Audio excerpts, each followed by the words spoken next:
everybody, it's Margaret here from Free Tours by Foot, and today I'm going to be taking you on a virtual tour of the Palace of Westminster, sometimes better known as the Houses of Parliament. There's been a royal palace on the same site for around 1,000 years. The original Palace of Westminster was inhabited by kings and queens until the 16th century, when Henry VIII effectively abandoned it in favor of his newer, bigger palace, the Palace of Whitehall. Video on that to come soon, built just down the road. When Henry's son, Edward VI, became king, he gave the building over to Parliament. Parliament had existed in one form or another since the 13th century, but they never had a permanent place to work. They had to meet wherever the king told them to go. But from the 1540s, they began meeting inside the Palace of Westminster, where they still work today. Take note, however, that unfortunately, the original Palace of Westminster was nearly completely demolished in a fire in 1834, so much of what we'll see today dates from the Victorian era. Luckily, there is one surviving room from the original building, Westminster Hall, dating from 1097, which has survived, and that incredible room is where we'll finish our tour today. The building is still a royal palace, although not one often visited by the monarch. These days, the sovereign usually visits the building once a year, during the state opening of Parliament. This is the singular time of year when all three parts of Parliament come together: the House of Commons, the House of Lords, and the sovereign. The monarch's job is to visit the House of Lords and read what's known as the King or Queen's Speech, which is actually written by the Prime Minister, that outlines what it is the government intends to do over the course of the next year. For the first part of our tour, we're going to follow in royal footsteps and trace the route of procession from the entrance to the palace directly to the House of Lords. On today's tour, we're going to follow the royal route of procession into the Palace of Westminster, through the robing room and royal gallery, before entering the House of Lords chamber, where we'll see the royal throne. From there, we'll venture into Central Lobby, and then explore the members' side of the palace, visiting the members' lobby, voting lobbies, and the House of Commons chamber. After that, we'll return to Central Lobby, before making our way through St. Stephen's Hall, home of the former House of Commons, then into the magnificent 11th century Westminster Hall, site of famous trials and epic coronation banquets, where we'll finish our tour. The monarch has their own entrance to the palace, located at the base of the Victoria Tower, standing on the southern edge of the building. This was once the tallest non-religious tower in the world.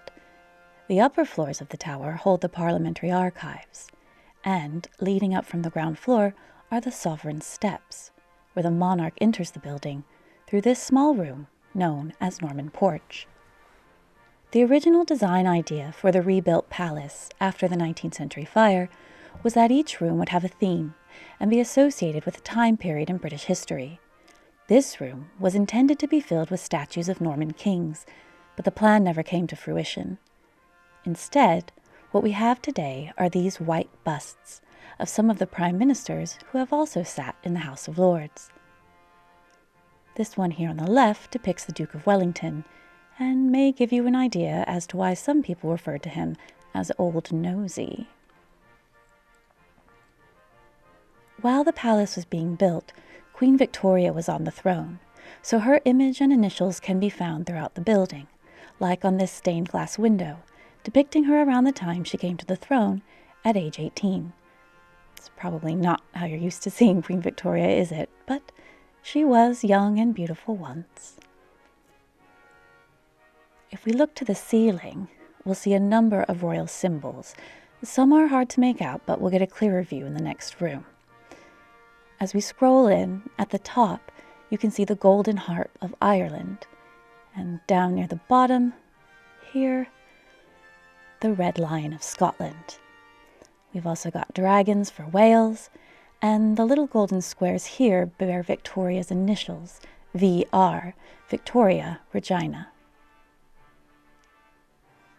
Now we'll come back down. Let me know what you think of this virtual footage, by the way. Okay, here we go. Now the case on the right bears an ever-changing display of parliamentarian documents from the archives above us. The ones here today are in reference to the evolution of Canada as a Commonwealth nation. And over here on the left, you can make out an arched doorway, which leads to a little-used lift, but a very nice lift, to tell you the truth, which has of late been used primarily by Queen Elizabeth II. Around the time of her late 80s, she began to prefer to take the lift rather than the staircase. Fair enough to me. Now we enter the robing room. You'll notice straight away the bright blue carpet. When the sovereign attends the state opening, they actually run the blue carpet through Norman Porch and all the way down the stairs to the ground floor. The monarch doesn't get a red carpet because in the Houses of Parliament, red is the colour of the House of Lords. This is a beautifully decorated room, the purpose of which is for the monarch to prepare their visit to the House of Lords, which actually makes this a dressing room. In here, they'll don their ceremonial robes, as well as the imperial state crown. And if you look in the corner, there's a mirror kept here, which they can use while doing so. And supposedly, there's also a hidden loo in this room, just behind the concealed door here. I'll show you the doorknob. There, you can see it. Reportedly, it's treason for anybody else to use it. In front of us here is this stunning fireplace. The two large figures you see are St. Michael and the Devil here on the right, and St. George slaying a dragon on the left. In the middle, the lion and the unicorn hold banners with Victoria's initials, and you'll see her initials again at the top here. Below that, the Latin inscription you can see reads, "God save our Queen Victoria."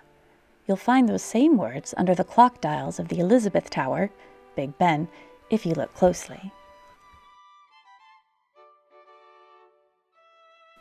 The fireplace was designed by architect Edward Barry. Edward oversaw a number of works during the construction of the Victorian Palace, owing to the fact that his father, Sir Charles Barry, was the architect chosen to rebuild the new palace. Charles was given the job after entering his plans pseudonymously into a contest. His friend and collaborator, Augustus Pugin, had assisted in the design and would continue to work with Charles, designing the majority of the interiors of the palace himself. When the men submitted their plan into the contest, Barry selected the symbol of a portcullis to use in place of his name, and that portcullis can be found thousands of times throughout the palace today. In fact, it's here on the fireplace, and we'll also find it when we look up to the ceiling. As a side note, if you have access to a 1-pence coin, you'll also see it on the back there as well. Here we come up to the ceiling, and we'll zoom in. Look at this. So there's symbols here, quite a few. This gold one here, that's the portcullis that we were talking about. Victoria's initials again, in the big diamonds. And then we have the white heart of Richard II here. And then over to the side, the white rose of York and the red rose of Lancaster below it. The ceiling is filled with royal imagery. Okay, we'll come back down to eye level now and move to the center of the room.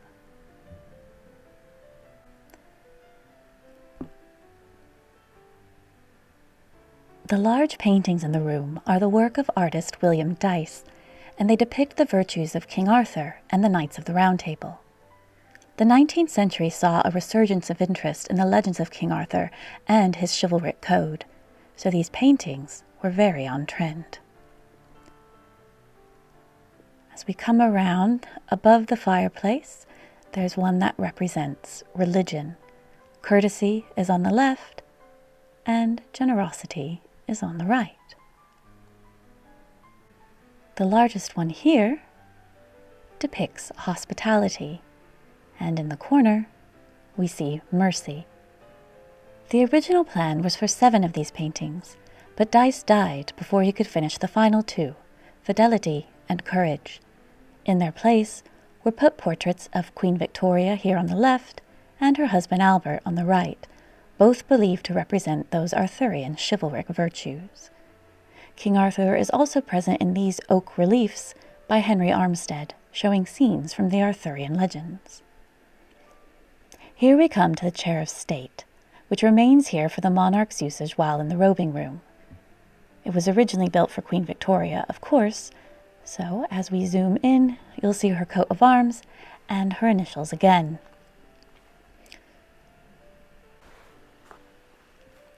If you look down, you'll notice there's a footstool as well, and if we look up into her portrait, you'll see another one. Queen Victoria was just under 5 feet tall, so she owned a number of footstools, kept throughout her multiple residences, and, as seen here, her places of work. Now, let's continue in the monarch's footsteps into the royal gallery. Just through the doorway here.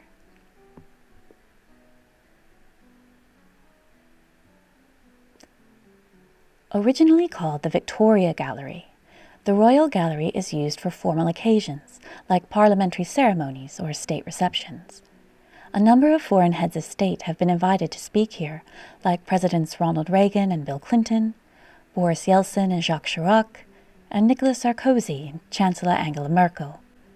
However, on most days, the gallery is as you see it, a working space for members of the House of Lords. There's so much detail in the palace, and one of the things I really like are the doorways. So let's look at the one we've just come through. Check that out.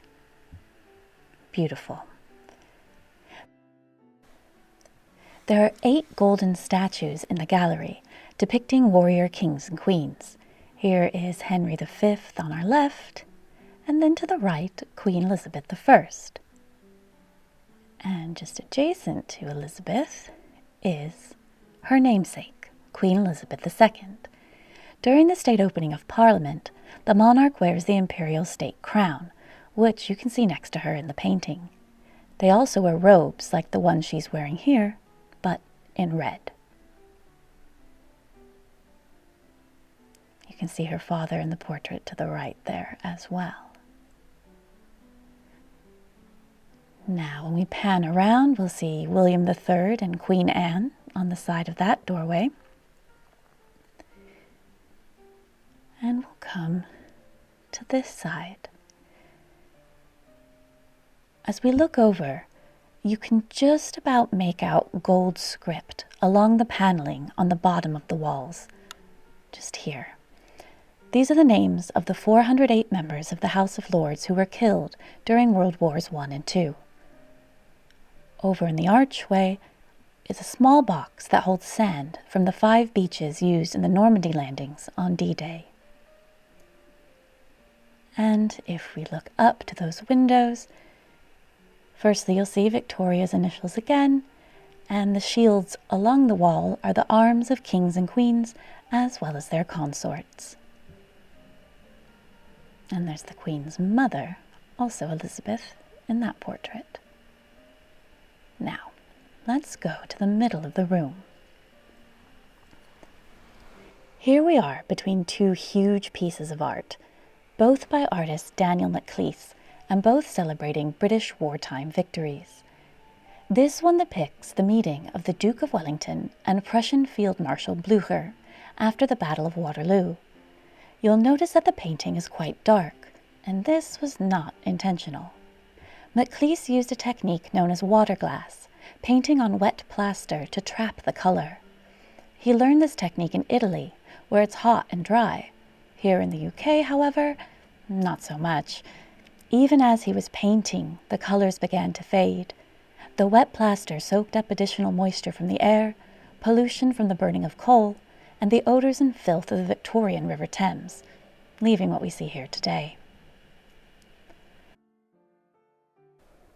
On the other side, this painting depicts the death of Admiral Lord Nelson at the Battle of Trafalgar. You can see him in the middle of the painting, in the arms of Sir Thomas Hardy. These paintings took Maclise 7 years to finish, and you can see why as you look at all the figures depicted in these singular works of art. One of my favorite tidbits, though, is if you look above the paintings, you can just make out small, tiny hooks that have been placed into the framework. This is so that a small curtain can be hung to conceal these works of art in the case of a visiting French dignitary who may find depictions of the British victory against France distasteful.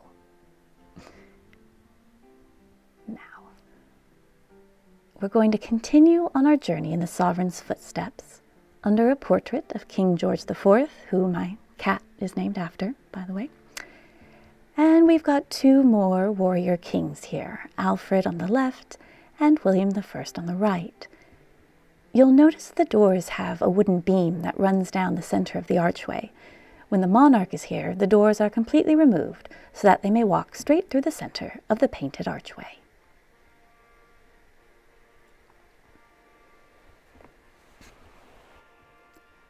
This is probably my favorite room in the palace, Prince's Chamber. It's an antechamber to the House of Lords, and a place where members of said house can write and receive messages, liaise with colleagues, and prepare for debate in the chamber. During the state opening, this room is the start of a peculiar tradition, which sees the yeomen of the guard line up here, with lanterns, before heading off to inspect the cellars of the palace. This is in reference to the gunpowder plot of 1605, when barrels of gunpowder had been secretly stashed under the palace, ready to be blown up when the king came for the state opening. Once the cellars are deemed clear, the yeomen of the guard will line the royal route of procession in the royal gallery, so that as the monarch walks past, they will know the cellars have been given the all clear. As payment for this yearly duty, each yeoman of the guard receives half a glass of port. The thing that makes this room really special, though, is that there are around 1,100 rooms in the Palace of Westminster, but this is the only room that was completed as the Victorians imagined it. Owing to dwindling money and the death of Prince Albert, many rooms in the palace were never fully completed, but the completion of this room happened in the year 2010, with the addition of these works of art here, the Armada paintings. Originally, the House of Lords was decorated with tapestries, depicting the Spanish Armada of 1588. In this political cartoon by James Gilray from 1798, the old House of Lords is depicted draped in these tapestries that are being destroyed. They were so well known that readers would recognize them when viewing this image. You can also see them here, with Queen Anne sitting in the middle of the painting. Unfortunately, they were all lost in the 1834 fire. Pugin's plan was to create them as paintings, but only one was completed in the 19th century. This one, over here. The others were completed over 100 years on by artist Anthony Oakeshott, finally bringing Prince's Chamber in line with the original design. This marble statue depicts a young Queen Victoria, flanked on either side by two figures. This one is Justice, although you can see her scales are missing. It's been said that they were lost when the statue was moved as a precautionary measure during the Second World War. The figure on the right is Mercy, and you'll notice the end of her sword is blunted. The portraits on this side of the room depict the Tudor monarchs. It's worth mentioning that the Tudors had a relatively good relationship with Parliament. Henry VIII in particular relied on Parliament to help him raise funds through tax, enact laws, go to war, and to extract him from marriages he was no longer interested in maintaining. Now, as we come to the other side, we'll see portraits of the Stuart monarchs, including Mary, Queen of Scots. She always gets a lot of love in the comments, so I just want to point her out right over here. Unlike the Tudors, the Stuarts clashed with Parliament, believing the divine right of kings absolved them from any need for assistance in running the country. Charles I in particular had a nasty habit of dissolving Parliament and sending everybody home for years at a time, a move with eventual disastrous consequences, which we'll touch on later. But for now, we're going to finish the sovereign's journey and visit their final stop, the House of Lords. The detail in the Lord's Chamber is incredible. Even along this wooden partition, look, we've got a dragon and then a griffin. Love it, and the lion. The reason this chamber is so ornate is because this is the only room in the palace where all three parts of Parliament, the Commons, the Lords, and the Sovereign, ceremonially come together during the state opening. As I mentioned, This is the last stop for the king or queen, as they take their seat right over here and are not permitted to go any further. Look at this, an actual golden throne. Okay, it's mahogany, covered in gold leaf, but still magnificent. The barriers you see around it are all removable. The queen or king isn't just launching themselves over it to get to the throne, although I'd like to see it. The seats on either side are often occupied by the heir to the throne, royal attendants, or the Lord Great Chamberlain. The throne itself can be moved to the side, and a second throne, half an inch shorter, placed beside it for the sovereign's consort. As we look up, I want to point out these carved wooden statues. There are 18 in total, and they represent the 16 barons and 2 bishops who were present at the signing of Magna Carta, the first form of limitation on the power of the crown, imposed onto King John in 1215. These statues are looking down onto the throne, a reminder to the monarch who's sitting there that their power is not absolute inside this building. There's another elaborate ceiling here, this one also showcasing royal emblems, and of course, Victoria's initials.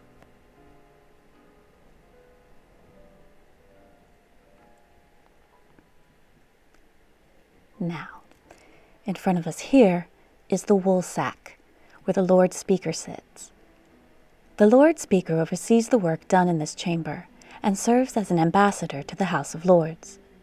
The job of the House of Lords is to legislate and scrutinize bills being drawn up by the House of Commons.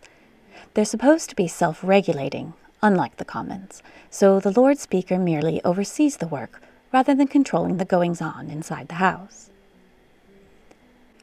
The fact that the Lord Speaker sits on a sack stuffed with wool is symbolic, as it reflects the importance of the wool trade throughout England's history, and it's believed that the first parliamentary wool sack was used as long ago as the 14th century.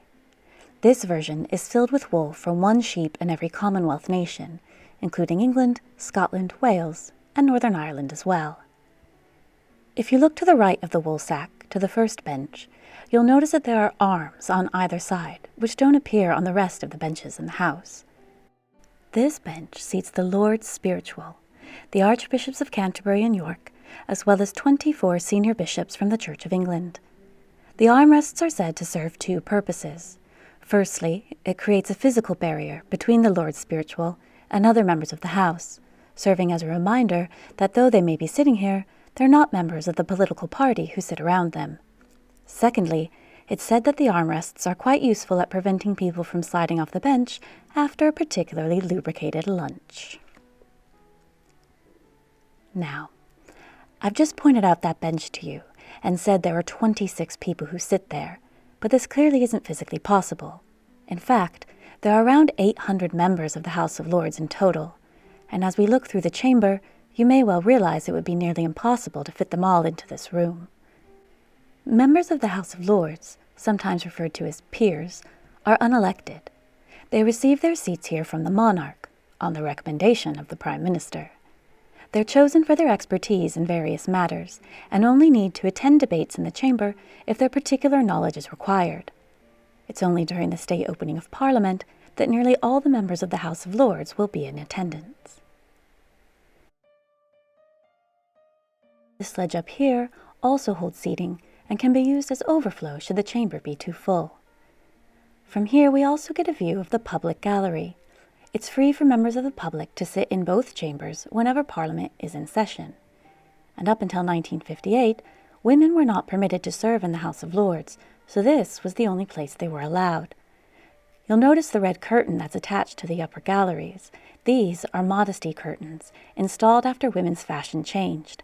As hemlines went up, so did the curtains. 2 other things to point out here. Firstly, you can just about make out these microphones hanging from the ceiling. Work done in the House of Lords has been televised since the 1980s, so these are quite important. Secondly, if you've seen the House of Lords on television, you may have been surprised to see that sometimes they look as though they are asleep. They're not, of course.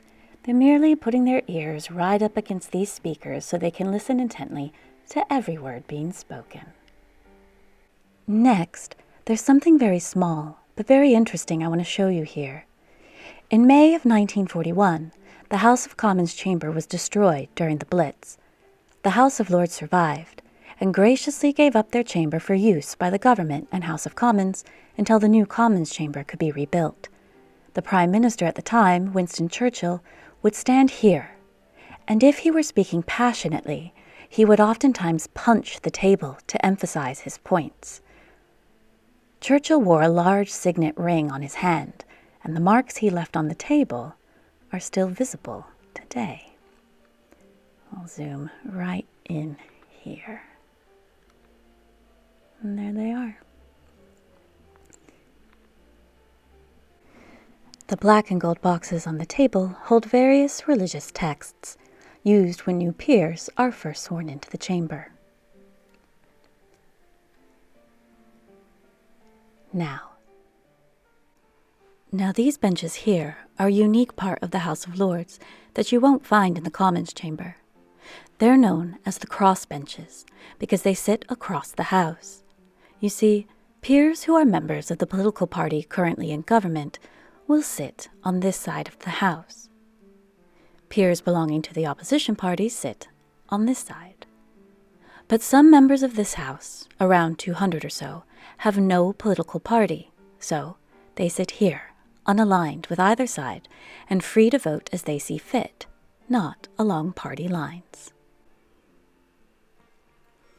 Now let's come to the end of the room.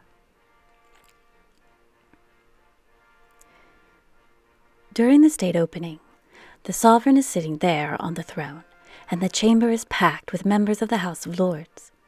The monarch sends a representative to go to the House of Commons and invite the members there to come to the Lords and hear the Queen's speech, which won't be much of a surprise for the Prime Minister, since that's the person who wrote it. When the MPs arrive, they will crowd around in this area, as they're not permitted to go any further than the barrier here, known as the bar of the House, because they're not members of the House of Lords. Until 2009, the House of Lords was also the highest court in the country, and this area was utilized during trials. For now, we'll say goodbye to the Lords' chamber and head here. This is Peers' Lobby, another highly decorated space and another antechamber to the House of Lords. Look at this doorway we've just come through. I love the doorways. Now, let's make our way towards the middle of the room. As we come around here, you can see the beautiful floor, the tile work. Here we go. Now, on either side of the door that we've just come through, we see two red chairs. These are here for the doorkeepers. The doorkeepers act as security for the chamber and also operate a message service. The desk just next to the chair here is where the peers will pick up the daily agenda for the Lord's chamber. And as we come up, we'll see another ornamental ceiling. I do like this one. You can make out the Tudor roses right up here. The Tudor rose is another popular symbol in the palace. In fact, we'll see a huge one if we look all the way down. Lovely. Now we continue on. We're going to head towards Peers' Corridor. This is the main corridor that leads to the House of Lords. Of course, we've come from the Sovereign's entrance, but normally everybody else comes down this passageway to get to the chamber. This is also where bills travel from one house to another. I told you that the House of Lords helped to scrutinize legislation coming from the House of Commons. The bills are literally carried by hand, tied with a ribbon, back and forth, between the two chambers as each house makes amendments in a process known as parliamentary ping-pong. The paintings in this corridor all depict scenes from the English Civil War, painted by C.W. Cope, but this one is the most important. In this scene, set on the 4th of January, 1642, King Charles I had just burst into the House of Commons, looking for a number of members of the House who had published a tirade against him and distributed it to the public. Just between us, the MPs had been tipped off that he was on the way, so they were halfway down the river by the time the king got there, but of course Charles didn't know that. Not knowing what the men looked like, he asked the speaker, William Lenthal, to point them out. This painting depicts the speaker bowing before the king, uttering the words, quote, "I have neither eyes to see, nor tongue to speak in this place, but as this house is pleased to direct me." The first time a speaker of the House of Commons declared his allegiance not to the king, but to the authority of Parliament. It went down about as well as you'd think.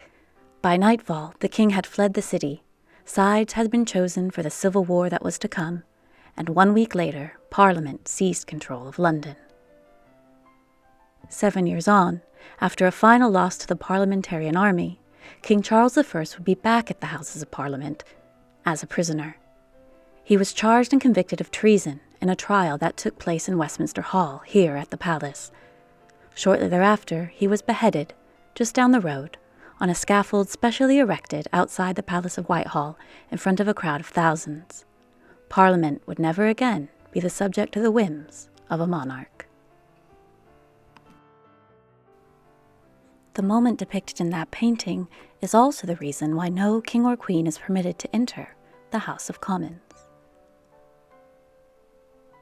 Now, this is Central Lobby, the heart of the building and a public space within the palace. Here, members of the public can come to speak with or to lobby their MP, hence the name. You can see the desk right here where House of Commons staff are based to help the people that have come. We're positioned right in between the House of Lords, on the left where we've just come from, and the House of Commons, on our right where we'll be going. If all the doors on either side were open, we'd be able to see the Speaker's chair on one end, directly facing the royal throne on the other, and this adversarial layout is deliberate. Now let's go from the ground up here. Below us are hundreds of encaustic tiles. Encaustic means burnt in, so the design of each tile is literally burnt into it, the idea being that this lasts through decades of wear and tear. It was a very popular method during the medieval era and had a resurgence in the 19th century when neo-Gothic design became popular. You can see these ones here in the middle are being worked on now as part of a conservation project. As we come up, you'll see there's a post office here in this corner. Then again, Piers Corridor, where we've just come from here. And I'm not saying the door behind that statue will take you to a pub, but I'm also not saying that. Now the corridor to the left of it here takes you down to committee rooms. And if we continue over here, we'll see the live broadcasting point.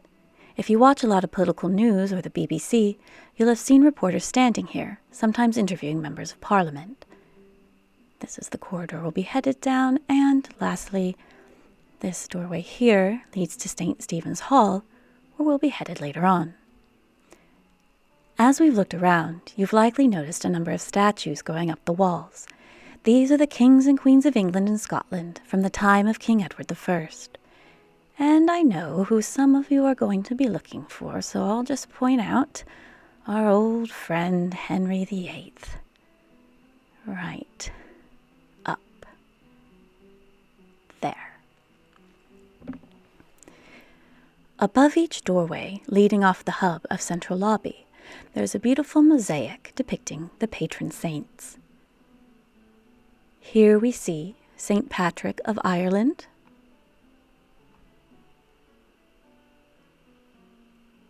then comes St. George of England, followed by St. Andrew of Scotland,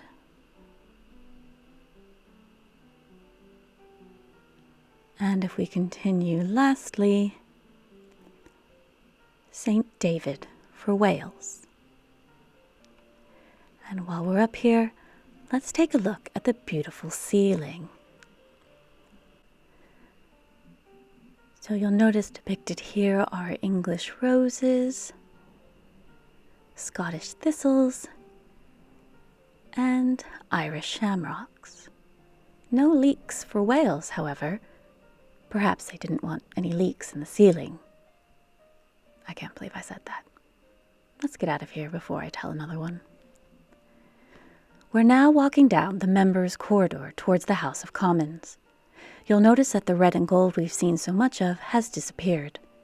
In the Palace of Westminster, since 1663, the House of Commons has been represented by the color green. The paintings in this corridor depict scenes of events that occurred shortly after the Civil War. I like this one here by Edgar Melville Ward. It depicts the Lords and Commons presenting the crown to King William III and Queen Mary II, who have just deposed Mary's father, King James II, partially by the invitation of Parliament. Parliament and the English political class felt James was too similar to his father, King Charles I, and was a Catholic to boot, which meant he was unfit to rule. William of Orange ousted his father-in-law with the help of his Dutch army, and he and Mary would rule the country together. But the couple don't look too happy to be given the crown, because Parliament had attached restrictions to it, known as the Declaration of Rights, with 13 clauses limiting the power of the crown. These clauses laid out the foundation of our constitutional monarchy today, stating, among other things, that the crown has no legal authority to dispense or execute laws, to impose taxes, to raise an army, or to interfere with parliamentary elections. The era of absolutist rule was over.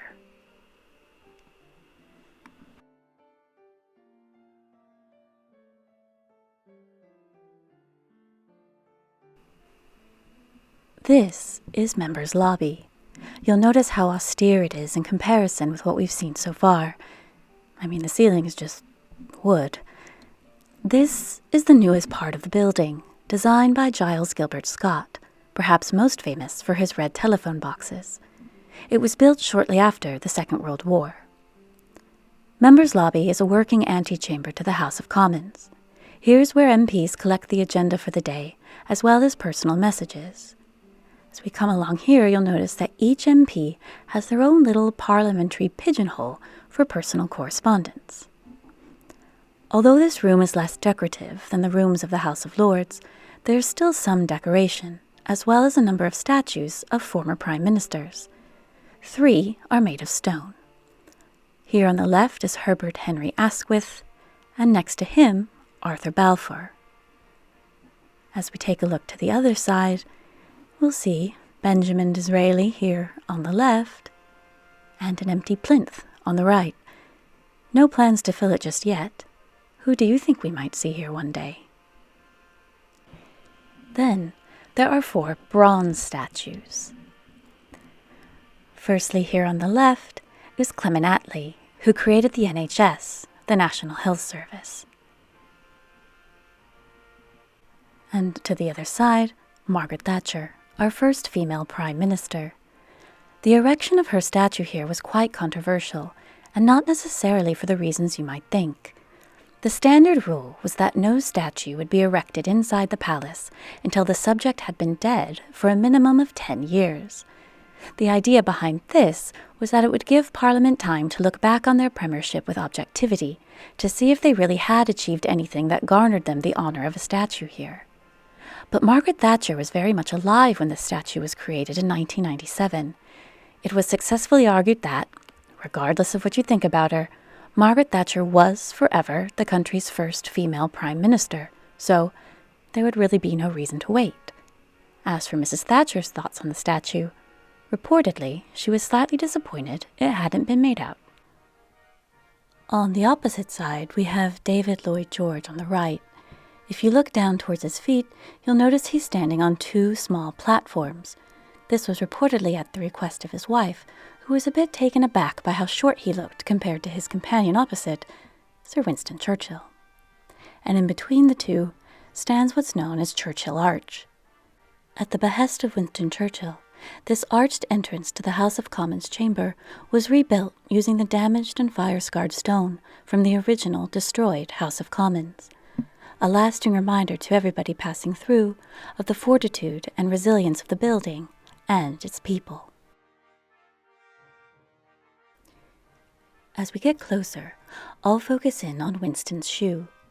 You'll notice the top of it is very thin and smooth, unlike the highly textured rest of the statue. For a long time, it was the tradition of new MPs to rub Churchill's foot before entering the chamber to give their maiden speech. The little wooden sign in front of it is asking people to keep their hands off. Now let's look at this arch as we come up and finally initials that aren't Queen Victoria's. Here you'll see G.R., George Rex, for King George VI. Before we go in, I want to draw your attention to the door here on our right. I mentioned before that during the state opening of Parliament, the monarch invites the members of the House of Commons to visit the House of Lords. Now, the king or queen isn't going to be inviting them by shouting down the halls, sending a carrier pigeon, or typing a text message. Instead, the sovereign sends a person, known as the gentleman or lady usher of the Black Rod, essentially the sergeant-at-arms for the House of Lords, to fetch the members of the House of Commons. Black Rod stands in central lobby, looking down Pierce Corridor through the doors toward the House of Lords. When Black Rod is given the signal, they then walk down Members' Corridor into Members' Lobby, right where we're standing. And here, the doors are slammed shut in their face. The usher of the Black Rod is so called because of a black staff they carry as part of their uniform, and they will then take that staff and pound on the door of the House of Commons 3 times. The slamming of the door is a reminder to the king or queen that they are not in control of the House of Commons. Traditionally, they do let Black Rod into the chamber. Once they've been let into the Commons, he or she extends the sovereign's invitation to the House of Lords, and, along with the Commons Speaker, leads all the MPs, with government and shadow cabinet ministers at the front of the pack, to the House of Lords, walking slowly, laughing and loudly joking along the way. The message they're sending while doing so is that they're going to the House of Lords because they want to, not because the monarch has asked them to. There were some very attractive people in those photos, weren't there? Now, if you look just here, you'll see the damage done by hundreds of blows made by ushers of the Black Rod throughout the decades. Never repaired, just kept as you see it here. Before we go directly into the House of Commons, we have a small detour to make. We're going to visit the I lobby, A-Y-E. It probably won't surprise you to hear that on the other side of the House of Commons, there's also a no lobby. These rooms are so called because this is where MPs vote during what's known as a division. Traditionally, the Speaker of the House of Commons will call a vote in the chamber, asking members to shout either aye or no. If a clear result can't be determined, the Speaker will call a division. During a division, MPs leave the Commons chamber and walk down one of the 2 hallways on either side, depending on if they wish to vote aye or no. Originally, ministers voting one way would stay in their seats, and ministers voting the other way would leave the room. But in the 17th century, this led to instances of MPs holding other members down in their seats. When the palace was rebuilt after the fire, it was decided that 2 voting lobbies should be built. Members of Parliament don't necessarily spend all of their time in the chamber, so when a division is called, bells ring out throughout the parliamentary estate, and in some hotels, and of course pubs, in the streets nearby the palace. Once the bell starts ringing, members have 8 minutes to get from wherever they are back to the House of Commons for the vote. After 8 minutes, the doors are slammed shut, no exceptions. Often MPs are literally running through the palace, or even down the street, to get there in time. During the rebuilding of the House of Commons after the Second World War, a number of gifts were sent from Commonwealth nations to help furbish the new space. Uganda and Nigeria sent 8 armchairs and 3 tables for the division lobbies, made of Iroko wood. We'll see some more gifts when we get inside the chamber. The books you see on either side of the fireplace are copies of Hansard, the written records of all activity that takes place in the Houses of Parliament. Almost every word spoken in either house is recorded here, Just ums or repeats are skipped. And this record isn't taken automatically. There are typists who work in 10-minute stints, recording the proceedings at 180 words per minute. And it's all available online if you're interested. As we come down here, you'll be able to see the desks where MPs are counted as they file past, casting their votes. The little sign to the left here tells us, quote, "Members are requested not to pass the desks before the division clerks have taken their places, and to give their names distinctly to the clerks." This old-fashioned way of voting was only given a modern touch in 2020, when pass readers were installed in the lobbies. The clerks still sit here and count, but the MPs no longer have to speak directly to them to give their names. Whether this change is permanent remains to be seen. There is the no lobby just opposite us, but for now, let's enter the chamber. And here we are. The doorways on either end of the chamber were gifts from India and Pakistan. Here you can see the detail. Just above the door are painted shields representing 3 MPs who were killed during the conflicts between Britain and the IRA and INLA. On the left is Robert Bradford. The right is Ian Gow. And in the center, Eri Neve, who died from injuries sustained in a bomb blast in the Houses of Parliament car park. The other shields you see on either side represent MPs who were killed in armed conflict. Let's move further into the chamber.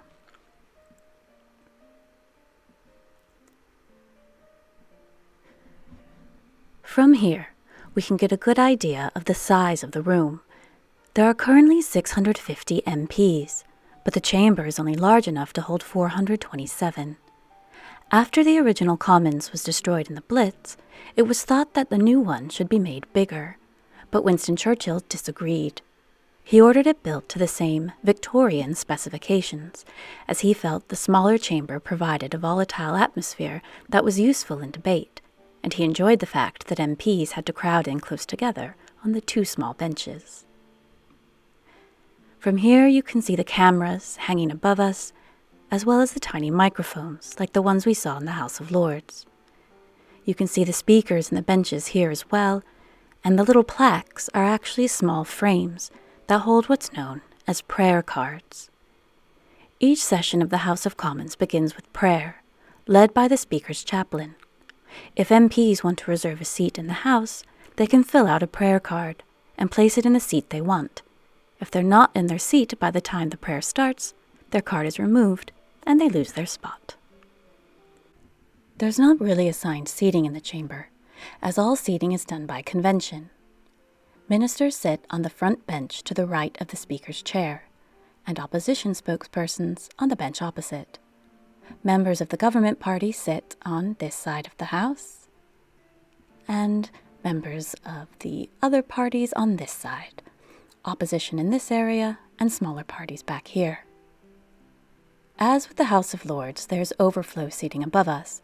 However, MPs sitting up there are not permitted to speak.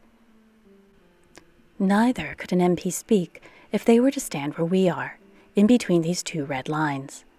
These lines are often referred to as sword lines, and there's a tradition which states the lines are just over 2 sword lengths apart, thus keeping members of Parliament from stabbing each other. However, in reality, swords have never been permitted in the House of Commons, and you can see from the illustration here that these lines previously didn't exist. Would you believe me if I told you the cloakroom still has ribbons from which MPs can hang their swords before heading to work? On the edge of the table here, you'll see 2 brackets. These are here to hold the mace, a 5-foot-long silver-gilt club dating from the 17th century. The mace is part of the crown jewels and is a royal symbol. Remember, the House of Commons doesn't have to listen to the sovereign, but this is a royal palace. The mace is placed on the table at the start of every session by the Sergeant-at-Arms, as a sign that the House is working here with royal permission. If the mace is not in position, the House cannot meet or legislate. Up above here in the back, we can see what is still called the Ladies' Gallery, Before the Victorian rebuild of the palace, women could only view House of Commons proceedings through a ventilation shaft in the ceiling. Yes, really. Charles Barry designed this purpose-built space for women, high up and covered behind iron grilles. Thusly, women were both metaphorically and literally barred from the house. The gallery was nicknamed the Cage, and the grilles were often targeted by suffragettes, who chained themselves to the iron, thus ensuring the only method of removal was to carry out the whole grille. In 1918, however, women over the age of 30 were given the right to vote, and the first woman to be elected to the Commons, Constance Markievicz, was elected that very year. However, as an Irish Republican, she refused to take her seat, and regardless of that, she was actually incarcerated at the time. The first woman to be elected and to take her seat in the House was Nancy Astor, elected in 1919. The wooden benches there make up the press gallery and is where the members of Hansard work. On the opposite side is the public gallery, known as Strangers' Gallery, where members of the public can sit to observe the goings-on of the House. You'll notice it's behind a glass panel, a bulletproof glass panel, in fact, that was not present in the public gallery in the House of Lords. This is a relatively recent addition to the chamber, placed in 2004. Throughout the years, purple powder, gas canisters, horse manure, and even somebody abseiling have all flown down from the gallery to the floor of the chamber. When this glass was put in, the decision was made not to bother with the House of Lords, as the belief was nobody had strong enough feelings about anybody in that chamber to make it necessary. Here we're standing where the Prime Minister stands. These dispatch boxes originally carried documents into the chamber, but today hold religious texts for the swearing in of new MPs. The table itself was a gift from Canada. And here is an excellent view of the Speaker's chair, a gift from Australia.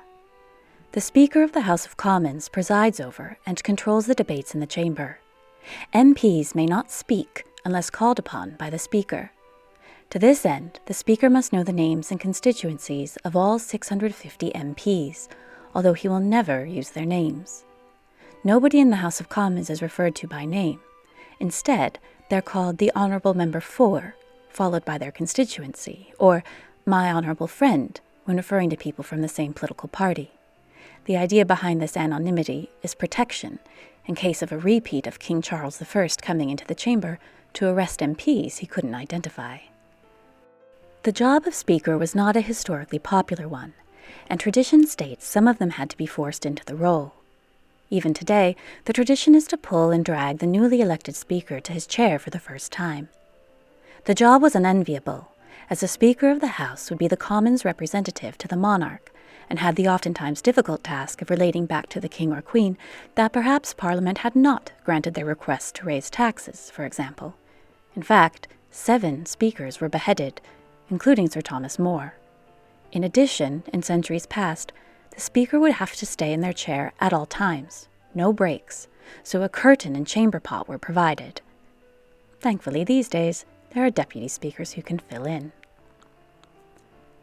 These seats are for the clerks, who are experts in parliamentary procedure and to assist the Speaker to ensure all customs and practices of the House are upheld. Despite how it seems on TV, there are rules here, such as the one stating MPs are not to accuse each other outright of lying or being drunk.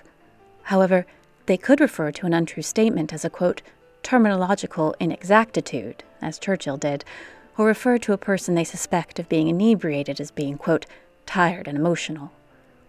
Other words on the list of unparliamentary language include guttersnipe, git, hooligan, idiot, coward, and pipsqueak.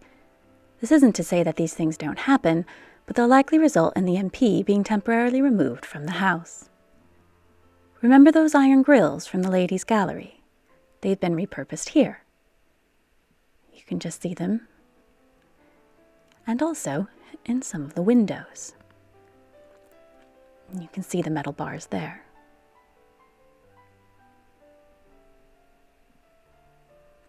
Now to St. Stephen's Hall. This room was previously the Chapel Royal for the Palace of Westminster. When the palace was given over for use by Parliament, the chapel was deconsecrated and then turned into the House of Commons. In fact, if we look down here, the brass studs in the floor mark the spot where the Speaker's chair would have sat, here, and 2 more studs up here mark where the mace would have been. The original chapel was lost during the 1834 fire, but this hall was rebuilt on the same location and to nearly the same specifications. Look at that fan-vaulted ceiling. Beautiful. The images in the window are the arms of 150 of Britain's boroughs, cities, and towns.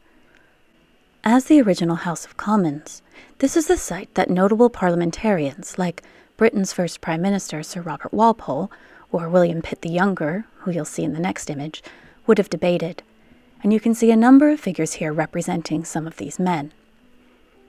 And behind us here is John Hampden, on the right, one of the 5 MPs King Charles tried to arrest on this site, and on the other side, the said King's chief advisor, Edward Hyde. And here is Pitt the Younger. Originally, MPs working in the former chapel sat in the old choir stalls on either side, which is why today the benches in the House of Commons face one another, rather than being placed in a rounded or horseshoe formation seen in other government buildings.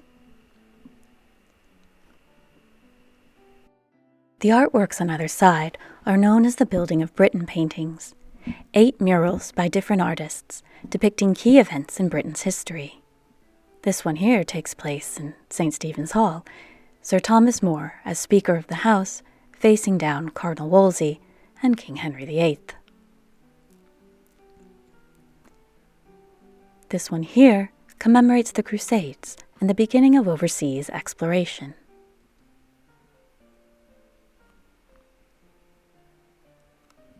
And down here, you can just see the Act of Union between Scotland and England in 1707. As we come down, we can also see more of those encaustic tiles. And take note that the area we're standing in now was the site of the only assassination of a British Prime Minister. On the 11th of May, 1812, just after 5:15 in the evening, Spencer Perceval was shot in the heart as he walked through what was then the House of Commons lobby. He shouted, quote, "I am murdered," then collapsed to the ground. He was taken to the Speaker's lodgings and placed on the table, where he died shortly thereafter. The assassin was a businessman named John Bellingham, who was angry with the British government after they refused to help him while he was in jail in Russia. After he shot the Prime Minister, he simply and calmly sat on a bench in the Commons lobby and waited for his arrest. Bellingham claimed he had, quote, "sufficient justification for what I have done." He was tried, found guilty, and executed, all within a week of the murder. In a strange twist of fate, his descendant, Henry Bellingham, was an MP, who in 2020 took up a seat in the House of Lords. You can write your own joke about that if you want to. There's 2 doorways here. This one takes us back toward offices and the House of Lords, and on the other side, Hallkeeper's Lodge, the base for many parliamentary staff. But we're going to exit through this door for our final stop. Here on our left, we have the War Memorial window, depicting the service badges, coats of arms, and initials of all members of Parliament, Commons and Lords, who died during the Second World War. The original plain window was blown out during the Blitz, and Sir Ninian Cooper designed the beautiful one that is here today. As we look down, the stone below it bears the names of those killed during the First World War. But for now, let's look over here.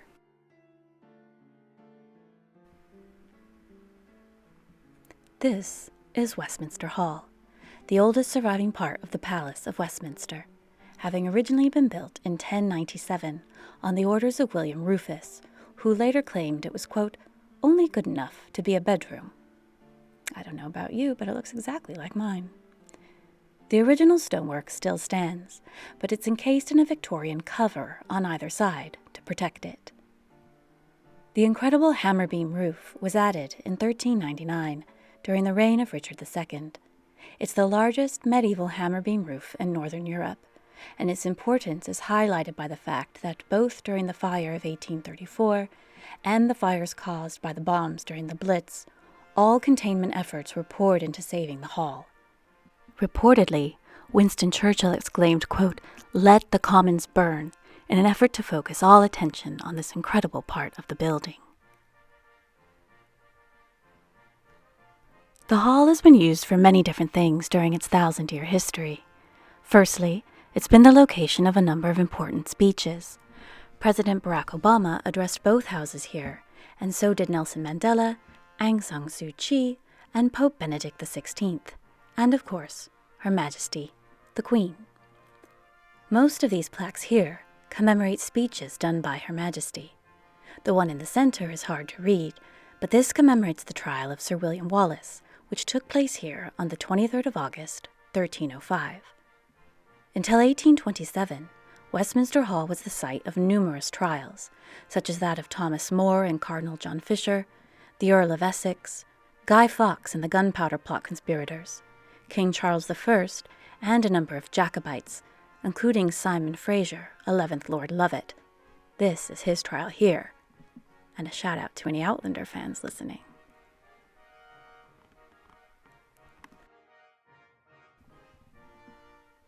The arched doorways on either side of us lead to modern-day offices. I really like the staircase there. And if we look here, there's a relatively good view of one of the angels holding up the roof. Each angel has a completely different face, and they all hold the arms of King Richard II.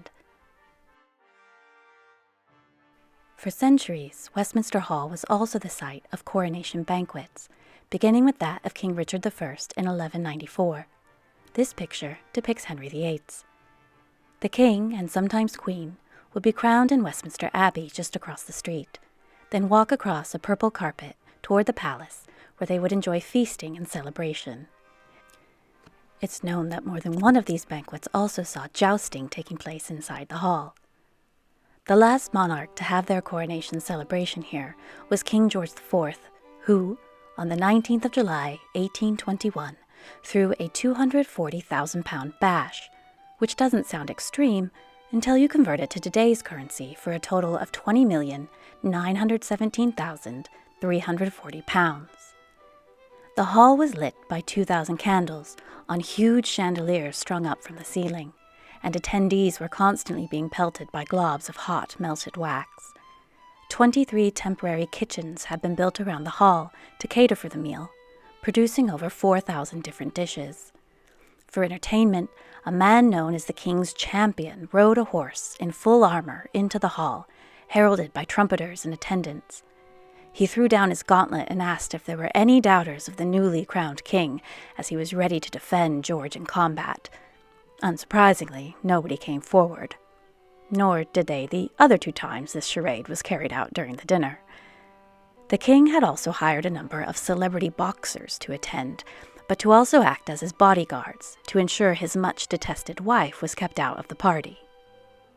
After the king left at 8:20 p.m., the guests who had been invited only to watch, but not to take part, were allowed down out of their balcony seats, and they set to work ransacking the hall, eating and drinking all they could get their hands on, as well as making off with cutlery, glass, and table decorations. Some revelers were there so long they fell asleep on the floor and had to be carted out around 3 a.m. George bankrupted the privy purse, and when his brother William came to the throne a few years later, he declined lavish extravaganza and opted for a quiet, small, formal meal, roughly setting the tradition that has carried on since.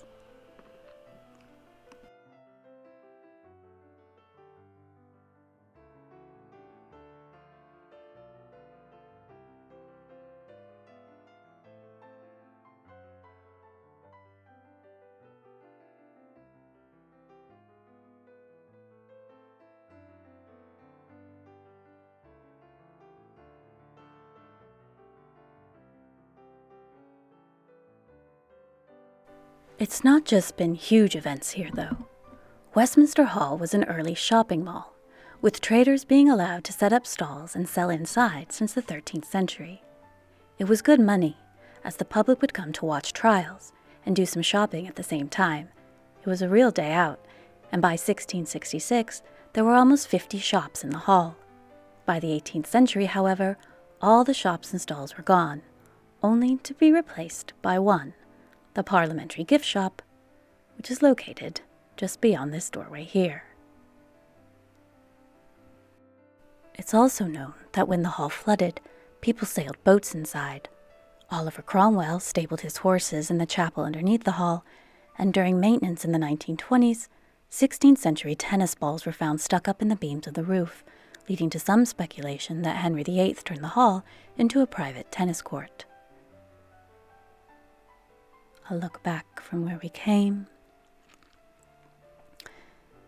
The staircase you'll see here on the left leads up to committee rooms, and the window above depicts the coat of arms of Queen Elizabeth II and was a gift from members of both Houses of Parliament to Her Majesty for her Diamond Jubilee, or 60th year on the throne. It's a smooth move to buy somebody a gift that you get to keep hold of yourself, isn't it? And these doors here will lead us out of the palace and back to reality and the 21st century.